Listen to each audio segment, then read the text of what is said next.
Hello and welcome to Community Conversations. My name is Beach Pace and I get to be the mayor of Hillsboro. And we are here at the Hillsboro Hops Ballpark with none other than Karina LeBlanc. Hey Karina, how you doing? Love being here with you. Let's go Hillsboro, let's go! So you are the Executive Vice President of Strategic Growth and Development for RAJ Sports, which is pretty impressive. And so that includes you overseeing, helping, moving forward, not only the Portland Thorns, but also the Portland Fire, the WNBA team. Yeah. It's got to feel great. Dream job. I think as a professional athlete for soccer, I grew up and my first love was actually basketball. And it was because I saw women who looked like me on television. I saw that at Olympics. And I remember being like, I want to be an Olympian one day. And that all stemmed from being able to see what I wanted to be. So now, I played for the Thorns, won a championship in 2013 with the Thorns. Came back as the general manager and president, won a championship in 2022. But then now I get to do that and then basketball on the fireside. So two of my favorite loves, I get to do that. Back together. Yeah. In the epicenter of women's sports. Yes. And yeah, it's just a dream job. Yeah, I can't even imagine. So. But you can. Because aren't you in your dream job? Yeah, that's a good point. Okay, we're done. That's good enough. So we're going to talk about the Kaiser Permanente Performance Center here in Hillsboro. 90,000 square feet of training facility for women. Yeah. Unprecedented. Never has happened before, ever in the world. And I dare say, in our solar system. I think I'm safe to say that. You talk about it. How does it? I think it's so fitting that you and I are having this conversation because, at first when they shared the footprint and everything they wanted to do, Lisa, our owner, went back and said, why don't you make it for women? And that was one of the most powerful and beautiful moments because now you see everything from the shower heads. Not every woman wants to have the shower heads coming up. From the outside, it's stealth on the outside, yet soft and warm on the inside. But like you said, it's made for her. And I think on that first day, you and I will probably shed a tear. Oh, yeah. Because we've never walked into a building where we belong, where it was intentionally for us. And when you think about it, you'll walk inside and all the women who were told no before, you and I were told no, but all the women who were told no before, what that will mean for them. For all the women today who fought for what every opportunity a young girl and a professional athlete has. And then if I look at my 5-year-old daughter who thinks she's going to be a professional basketball and soccer player and train in this building, what that will mean to them. And it's not just the women, it's the men who've been allies. It's everybody. Everybody will have a different feeling because it will be the first building made for a woman. And you walk in and you get the best of two professional sports. You get the best of soccer and basketball. You'll have a cafeteria area where I call it like the Olympics because I've been blessed to play at the Olympics. And I remember I went in and my soccer team was on the left and my right was Serena and Venus Williams. I was like, I'm gonna have lunch with them. And you sit down and it's the 1% every single day. So our athletes will get that. And then you have soccer, and then in between soccer and basketball, you'll have the performance ideation center, I call it, because if 6% of the data is focused to women's professional athletes, imagine when we had the best of the minds in sports, performance, nutrition, all of that in that area. What we're doing here in the city is game changing, and I can't wait to enjoy that moment with you. I'm really looking forward to it. So. I know you are, but talk about why. I get to interview you too. This is not just you interviewing me. Well, I played soccer too, and I was a goalie. Yeah. And we're geniuses. Obviously. Goalkeepers. Yeah. And there's something about this moment, Karina, that I never thought I'd see. Yep. And I've mentioned it before where I was told I wanted to go pro and it didn't exist and people made fun of me. So I'm older than you, so you got the opportunity to do some of the things that didn't exist when I played. So I am super stoked for you. And then I love going to see the Thorns play. I can't wait to go see the Fire play. And I've mentioned this to you and others before, is that when I see them play and when I hear about a performance center for women only, it's on par with a unicorn. Yeah. Right? So if we're sitting here right now and a unicorn just like walked up with the rainbow tail and the horn and everything, we would be like, oh my gosh, right? Same thing. That's how I feel still when I'm watching these folks play, because I was told it will never happen. And what I have learned, it is absolutely happening. People absolutely want to watch women's sports, and it's exciting. And right here will be the first building to kind of set that new standard. Because in every other city, you have professional soccer, you have professional basketball. You don't have both.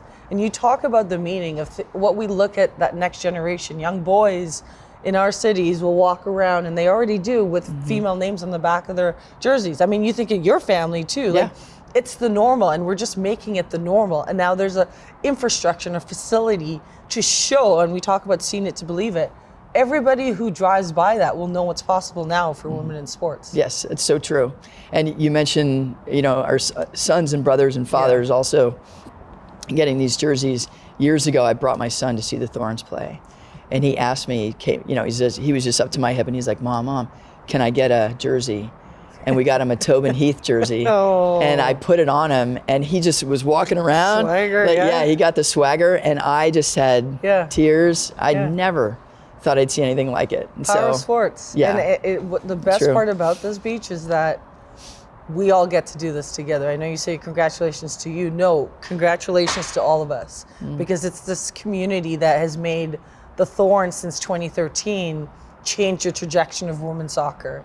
It's this community that has made the Fire already, like early 2000s, we used to get 8,000 people, early 2000s. And then now we're already doing, I'll just say top 5 in the league. But I just want to say it's what we're building. And this is why I say this is the global epicenter of women's sports, because it's the facilities, it's the fan base, it's the community, it's the why, it's all those things. But we get to show the world what we're doing, which is exciting. Yeah. And I have to say it, the season opener for the Thorns, 21,232 people. Yeah. I mean, just. And a game that's exciting too. Yeah. But you think about that, and you think about, the upcoming Fire opener that, will be happening. It's like that, and we're setting new standards all across the board, but it's because of the way this community shows up. The Thorns, going back to the opener, if you think about it, that was the biggest home opener we've had for the Thorns ever since inception.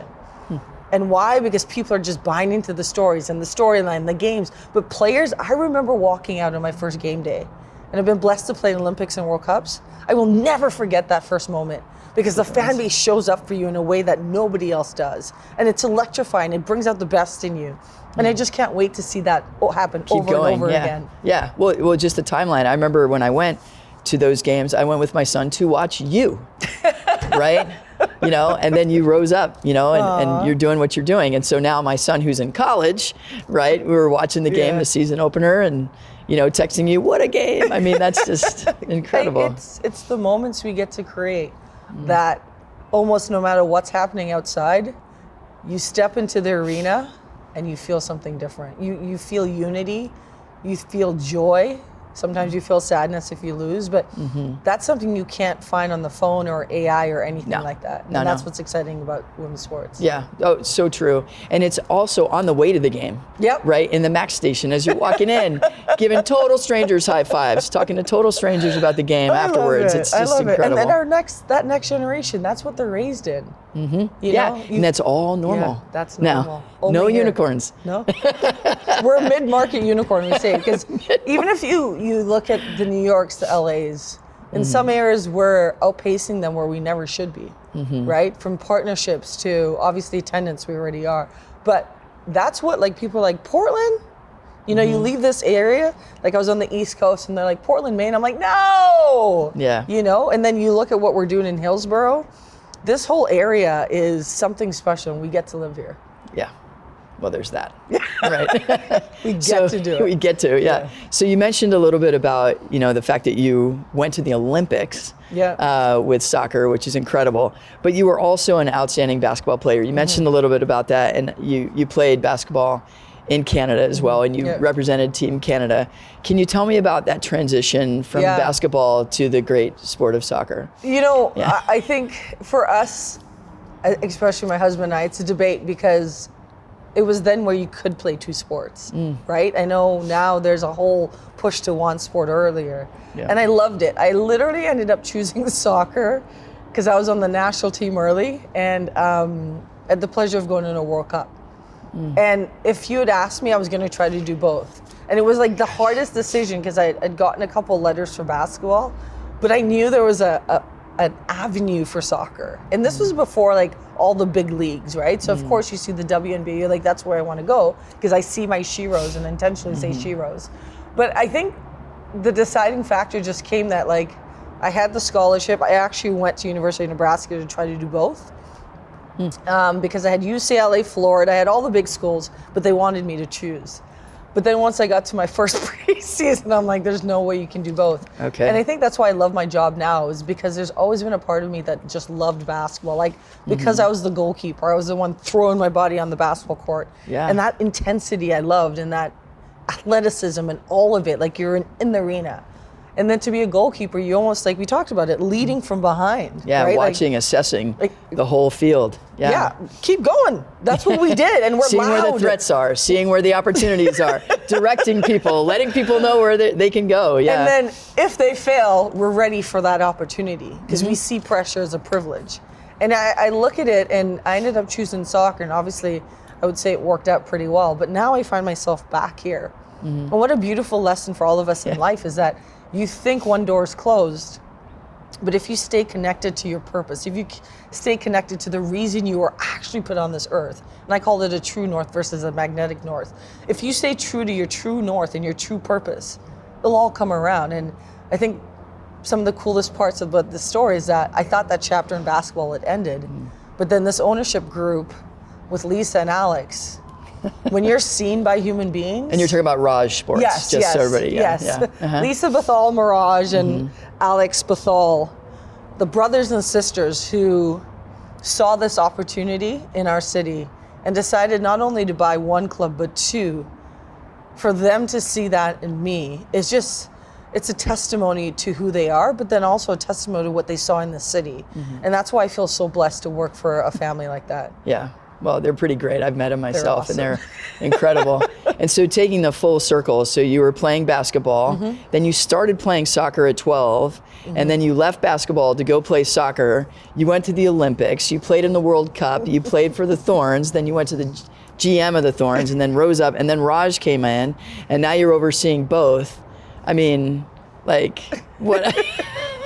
Well, when you put it that way, I mean, that's... You know, I mean, for me, well, first of all, I'm not overseeing both. I mean, I think Mike Whitehead, that's his title, and...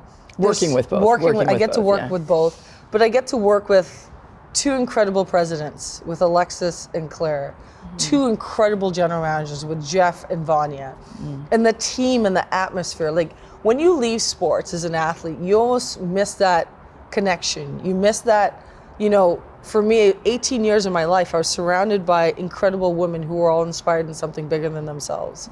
And now I get to do that with an organization of leaders that see that. And then owners who actually like want to push us every single day. They're pushing us for all the right reasons. Then there's the legacy part. And that legacy part is something that I'm looking forward to because we have no idea what will be written in history from this. We just know we're in it. And you know, it's like you're building the ship while you're flying it, or the plane while you're flying it. And it's like, some days are, okay, we're on, but sometimes you hit the turbulence. And to have the right people on that flight with you is the best part. And we're doing it for a city and women's sports that has never been existed. It just feels like the best thing I could possibly be doing at this point in my life. Yeah. It's pretty amazing. Yeah. You get the opportunity to do it. And you get to watch it firsthand. Yeah, I get to be a part of it. Yeah. As a fan. Yeah. You know, as mayor, you know, with the performance center coming in. You know, that's what I said, you get to be a part of it. It's pretty cool. And you mentioned, you know, building a legacy for kids, you know. So in Hillsboro, we have the Hillsboro Rush Soccer League.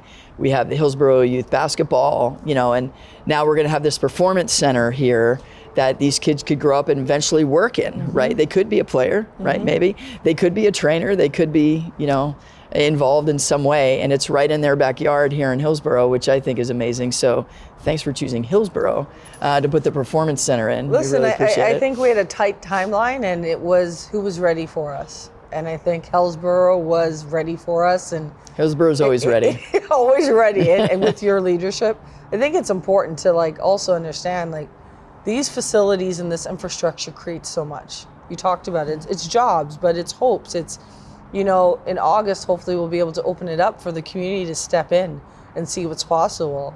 But you don't even know the impact of somebody just driving by and seeing something, what they believe they can do. And that's the thing. There's the ROI for the business and the sporting side, but the impact of just, we are here because we saw something that made us believe we could do something great. And the impact of having this infrastructure here with everything that you have going on, Hillsboro is a happening spot. Yeah. Yeah. Yeah. And she didn't even ask me to say that.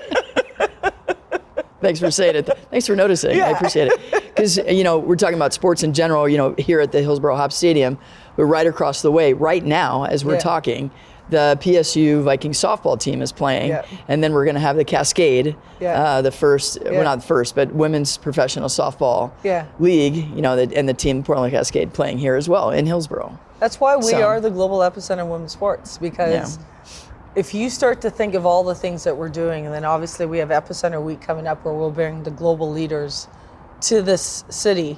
We'll be bringing them to Hillsboro so that they can see the facility, they can see everything that's going on. But we're not just doing this for ourselves. We're going to impact this global game and set a new standard that people have to rise towards, and it's because of the work that's being done in the city. Yeah, thanks for saying that. I appreciate it. We're more than open to it. Obviously, with me formerly playing ball and wanting to create change, and then you all approaching us, and the answer is heck yeah, let's go, let's throw this down. That's what we need. I mean, people always say, like, what can they do? Just make it personal. Like women's sports, I can't, I mean, if anybody says nobody watches women's sports, I don't know where they're from, but it's just like, make it personal. Like, make it something that you either see for yourself or those who came before you or the next generation, but make it personal. Buy the tickets, buy the merch, turn on the TV. If you're leaving the house, just leave it on, because all of this is the narrative. What we're driving is that this is now a turning point. Momentum is one thing, but now you're talking infrastructure. You're talking so much bigger. And I think the end result of this, you and I don't even know. No.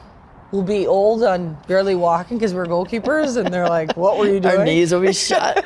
Fingers all jammed. But I think what's exciting is that we don't even know, but we know it's going to be phenomenal. Yeah, so true, so true.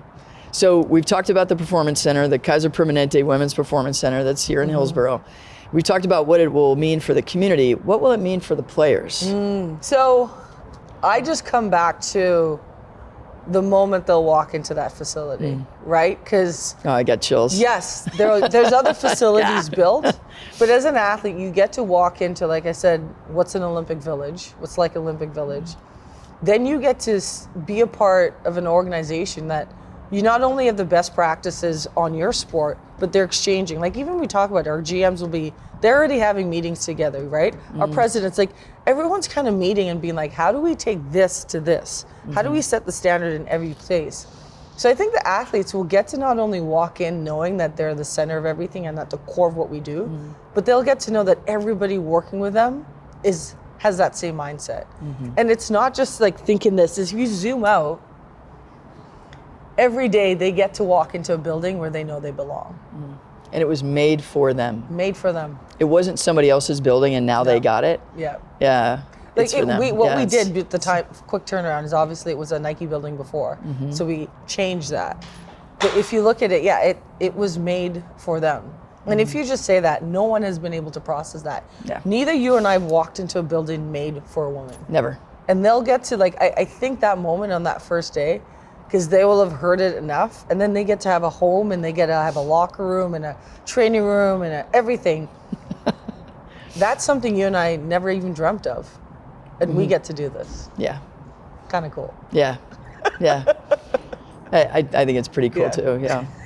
So I know that some of the players, because of where the stadium is and the arena is, right, for the Thorns and the Fire, and where the Performance Center is, a lot of the community members, or excuse me, the team members will be in our community, right? I already know that some are in Hillsboro, living in Hillsboro. I can't tell you where. Yeah, no, I'm not asking. I'm not asking for their address, right? But what are you hearing? Are they excited to be in the community? Yeah, I mean, obviously, the best part about all these CBA negotiations is that the athletes are making more money now. And so they actually have the choice. I mean, in the past, we had to provide housing, so we had to be like, you have to leave X, Y, Z. Right, and they'd room up together. And then, I mean, have host families. I remember, like, when I started playing, the option of host families. We're so far beyond that. And some of these athletes are choosing to live here because of the community, because of the space, right? Which is exciting. But yeah, I can't tell you the address, but I do know that some of them are living here. And, it's because, again, of the presence of this community. When you see them on the street, you say hi, you make them feel special, and then you let them go. These athletes will always take a picture. They'll always respect the community, but I also think the community respects them, which is why it's a beautiful marriage. Absolutely, yeah.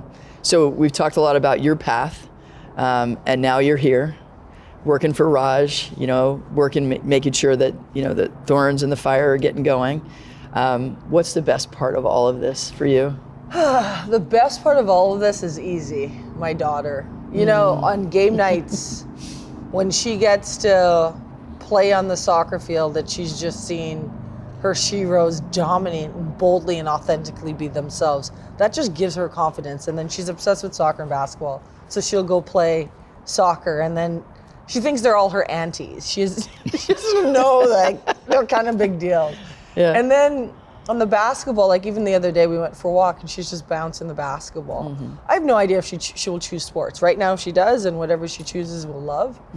But the best part of it is just seeing this be her reality, and her thinking this is normal, and what this will do when, you and I grew up and we had our female people that we looked up to, and we had our male, but there's something to see women day in and day out just completely boss it on the court, off the field. She's surrounded by women just doing incredible things, right? And it's not just, like you said, it's the sporting side, but it's the business side. Yeah. She sees an accountant. She sees a president of business. She sees all of this front and row, and she gets to extend and be like, hey, can you sign this? Yeah. The best part of me is in what she sees and what she does, and whatever she does. I mean, if she chooses, whatever she does.